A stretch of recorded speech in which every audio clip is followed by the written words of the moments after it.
For example, remember a year ago, Reza Barati was killed on Manus Island? Several eyewitnesses wrote statements saying exactly how he'd been killed and identified the guards who'd killed him. They were then taken into a little room by the security providers and were tied to chairs and were beaten up and told to withdraw their witness statements, and they were told if they didn't withdraw them, they'd be raped.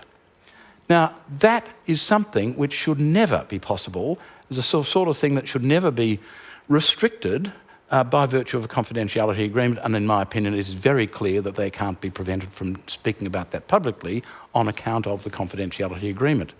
But it gets a little worse, because the government asserts, oh, you've got another obligation that restricts your free speech, and that is you're deemed to be an officer of the Commonwealth, and you're subject to the sort of code of secrecy in the Official Secrets Act or whatever it is, and you'll be prosecuted and jailed for 10 years if you talk about the things we're doing.